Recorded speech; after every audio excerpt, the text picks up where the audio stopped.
नीलगढ़ एक ऐसा गांव जहां समय जैसे रुक सा गया था। इसी गांव में रहता था आर्यन। माँ बाप का साया बचपन में ही सिर से उठ चुका था। न कोई रिश्तेदार, न कोई अपना पराया, बस एक टूटी फूटी झोपड़ी और पिता की दी हुई ये थोड़ी सी जमीन। आर्यन सुबह सूरज निकलने से पहले खेत पर पहुंच जाता और शाम ढलने के बाद ही लौटता। उसकी जिंदगी में बस दो ही रंग थे, मिट्टी का भूरा और अकेलेपन का काला। देख रही है कमला, कितना नेक दिल लड़का है। आज तक किसी से एक शब्द भी ऊंचा नहीं बोला। बेचारा अनाथ है, फिर भी सबकी मदद करता है। रोज पसीना बहाता है, घर आकर खुद खाना बनाता है। दीदी, मैं भी यही सोच रही थी, हमारी मेघना यानी रानी के लिए इससे बेहतर वर कहाँ मिलेगा। क्यों ना आप आर्यन से बात कर लें? तूने तो मेरे मन की बात छीन ली, लेकिन समस्या ये है कि मेरे पास तो दहेज देने के लिए फूटी कौड़ी भी नहीं है। अरे दीदी, आर्यन तो अकेला है, उसे क्या चाहिए? बस एक साथी। मुझे लगता है शादी का सारा खर्चा वो उठा लेगा।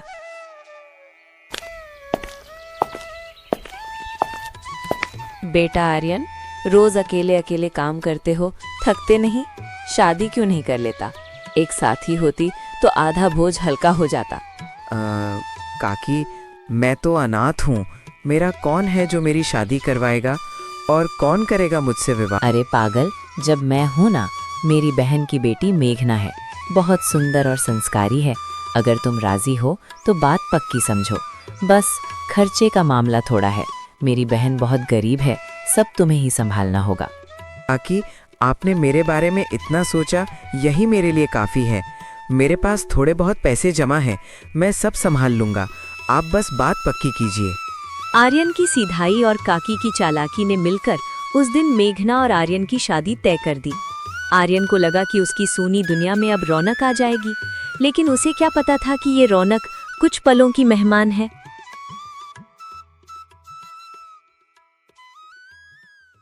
अरे आर्यन भाई, सुना तुमने शादी रचा ली?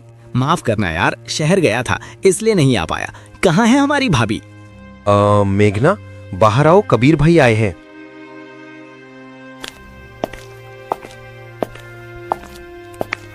वाह भाभी, क्या रूप है। ये लीजिए, आपके लिए सोने के झुमके। अरे देवर जी, इतना महंगा तोहफा आपको क्या जरूरत थी? अरे भाभी, आप जैसी रानी के लिए बाजार की सस्ती चीजें लाऊं, ये तो बहुत छोटा तोहफा है। वो झुमके सिर्फ सोने के नहीं थे, वे जहर के लेपित थे। कबीर की नजरें मेघना पर टिक गई थी और मेघना का दिल दोस्त चमकती चीजों पर। भाभी, ये देखिए, आपके लिए चांदी की पायल लाया हूँ। आह, बहुत सुंदर है। लेकिन कबीर जी, आप रोज इतनी महंगी चीजें क्यों लाते हैं? क्योंकि आप ऐसे नहीं हैं जो साधारण जीवन जिए। आप तो महलों की रानी हैं, पर अफसोस आपकी किस्मत में गरीब अनाथ आ गया। आर्यन आपको क्या देगा? वही पुरानी साड़ियाँ, वही सूखी रोटी। सच कह रहे हो देवर जी, मैं भी अच्छे गहने पहनना चाहती हूँ, अच्छे कपड़े। पर आर्यन तो बस खेत खलियान में लगे रहते हैं। फिर गलती सुधार लो भाभी, तुम्हारी जगह तो किसी अमीर घर में होती। आर्यन से शादी करके तुमने अपनी जिंदगी बर्बाद कर ली। कबीर के शहद जैसे शब्दों ने मेघना के मन में जहर घोल दिया। धीरे धीरे वो चोरी छिपे मिलने लगे। आर्यन बेचारा खेत में पसीना बहा रहा था और उसके घर में उसकी ही पत्नी और दोस्त उसके खिलाफ साजिश रच रहे थे। सुनिए जी, कब तक इस छोटे से खेत में जुटते रहोगे? इससे क्या होगा? बच्चे होंगे तो उनका पेट कैसे भरेंगे? मैं रोज वही साड़ी पहन पहन कर थक गई हूँ। पर मेघना, मैं करूं तो क्या करूं? शहर जाओ, वहाँ व्यापार करो। जब तक अच्छे पैसे नहीं कमा लेते, वापस मत आना। यहाँ बैठे बिठाए कुछ नहीं होगा। पत्नी के बहकावे में आकर आर्यन ने वो गलती कर दी जिससे उसे मना किया जाना चाहिए था। उसने कबीर को अपनी पत्नी की जिम्मेदारी सौंपी और शहर की ओर निकल पड़ा। भीड़ भाड़ वाले शहर में आर्यन की चप्पल फट जाती है और वो उसे ठीक कराने के लिए एक मोची के पास जाता है। चप्पल सी दूंगा, लेकिन कीमत कुछ होगी। ठीक है, ये लो 2 रुपए। नहीं, मुझे कुछ चाहिए, ये कम है। तो 5 रुपए ले लो। आखिर चाहते क्या हो? मैंने कहा ना, मुझे कुछ चाहिए। बेटा, तुम नए लग रहे हो। यहाँ कुछ का मतलब पैसे नहीं, वो चीज होती है जो सामने वाले को चाहिए। चलो मेरे साथ। मटके में क्या है? इसमें कुछ तो है ही। लो, अपना कुछ ले जाओ और निकल जाओ। बेटा, ये प्रताप नगर है। यहाँ सीधे साधे लोगों का जीना मुश्किल है। यहाँ हर दूसरा आदमी ठग है। होशियार रहो वरना कंगाल हो जाओगे। आर्यन समझ गया कि उसकी पत्नी ने उसे सिर्फ घर से दूर करने के लिए नहीं, बल्कि एक ऐसी दुनिया में धकेल दिया है जहां मासूमियत की कोई कीमत नहीं। काका ने उसे अपने घर जगह दी और आर्यन ने फल का व्यापार शुरू किया। कुछ महीनों बाद आर्यन का व्यापार चल पड़ा।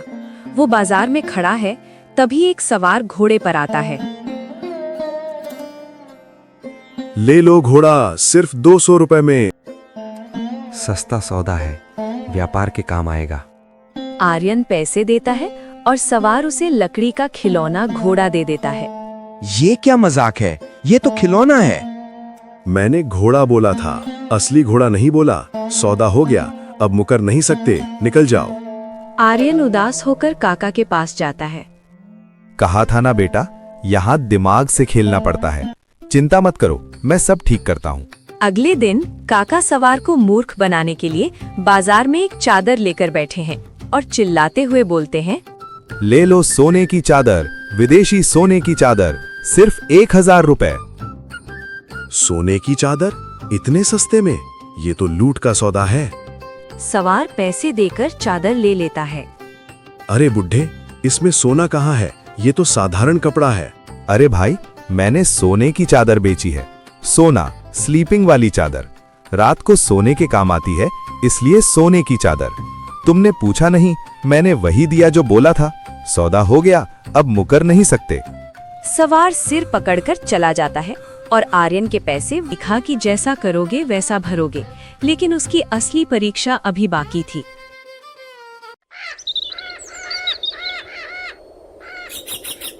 एक अंधा आदमी आईने के सामने अजीब चेहरे बना रहा था। उसे देखकर आर्यन हंस पड़ा। ये सुनकर अंधा आदमी गुस्सा हो गया और उसने आर्यन का रास्ता रोक लिया। ए लड़के, तूने मेरी आंखें चुरा ली, वापस कर वरना तुझे पीट डालूंगा। बाबा, मैंने कुछ नहीं लिया। नहीं मानूंगा, चल मेरे साथ। आर्यन फिर न्याय मांगने के लिए उस अंधे आदमी के साथ काका के पास जाता है। फिर मुसीबत लाए? कब सुधरेगा तू? ठीक है भाई, कल आना, तुम्हारी आंखें मिल जाएंगी। अगले दिन काका कसाई से खरीदी हुई बकरे की कई आंखें एक कटोरे में रखते हैं और अंधे व्यक्ति के आने का इंतजार करते हैं। लो भाई, ये रही आंखें। इनमें से अपनी आंख पहचान लो और ले जाओ। ये तो बकरे की आंखें हैं, मुझे नहीं चाहिए। आर्यन अब समझदार हो चुका था और उसके पास काफी धन जमा हो गया था। यहीं से उसकी विदाई होती है। बेटा आर्यन, जा रहे हो तो मेरी 3 बातें हमेशा याद रखना। पहली, कभी भी रोटी रोजी के लिए अपने घर परिवार को छोड़कर परदेश मत जाना। घर की सूखी रोटी परदेश के पकवानों से बेहतर है। दूसरी, कभी भी किसी औरत की बात पर अंधा विश्वास करके फैसला मत लेना, खासकर व्यापार या यात्रा के मामले में। और सबसे जरूरी, कभी भी अपनी पत्नी को अपने दोस्त के भरोसे अकेला मत छोड़ना। दोस्त और पत्नी का मिलना अक्सर तबाही लाता है। काका, मैंने तो तीनों गलतियां कर दी हैं। मैं परदेश आया, पत्नी की बात मानकर आया और उसे दोस्त के भरोसे छोड़ आया। हे भगवान, अब मेरे घर में क्या हाल होगा। जाओ बेटा, जो देखने वाला होगा वो देखोगे, लेकिन याद रखना, गुस्से में कोई फैसला मत लेना। शांति से सोचकर कदम उठाना। रात के सन्नाटे में आर्यन नीलगढ़ पहुंचता है। अपने ही घर के बाहर छिपकर खड़ा वो अंदर से आती मेघना और कबीर की आवाजें सुनता है और हर शब्द उसके दिल को और भारी कर देता है। आर्यन का खत आया था, 2 महीने बाद आएगा। अगर वो आ गया तो हम कैसे मिलेंगे? चिंता मत कर रानी, वो बेवकूफ है। जैसे ही आएगा तुम उसे किसी बहाने फिर भेज देना, वो तो तेरी मुट्ठी में है। आर्यन का चेहरा गुस्से से तमतमा उठता है। वो जोर से दरवाजा खोलकर अंदर घुसता है। अचानक उसे सामने देखकर मेघना और कबीर सन्न रह जाते हैं। कमरे में एक पल के लिए गहरी खामोशी छा जाती है। बाहर आओ दोनों, आज इस नाटक का अंत हो जाएगा। अरे आर्यन, तू कब आया? मैं तो बस भाभी का हाल चाल लेने आया था। झूठ मत बोल कबीर, मैंने सब सुन लिया। तेरी दोस्ती और इसकी वफादारी दोनों नकली थीं। आर्यन तुरंत गांव के कुछ बुजुर्गों को भी बुला लेता है। थोड़ी ही देर में वे सभी वहां पहुंच जाते हैं और पूरे घटनाक्रम के गवाह बनकर खड़े हो जाते हैं। माहौल गंभीर और तनावपूर्ण हो जाता है। मेघना, तूने मेरी सीधाई का फायदा उठाया, लेकिन आज से तू मेरी पत्नी नहीं है। कबीर, तू इसे अपने घर ले जा। अगर तुम दोनों एक दूसरे को इतना ही पसंद करते हो तो शादी कर लो। मैं इसे तलाक देता हूँ। मेघना सिर झुकाए खड़ी रहती है, जबकि कबीर शर्मिंदगी के साथ उसे वहां से लेकर चला जाता है।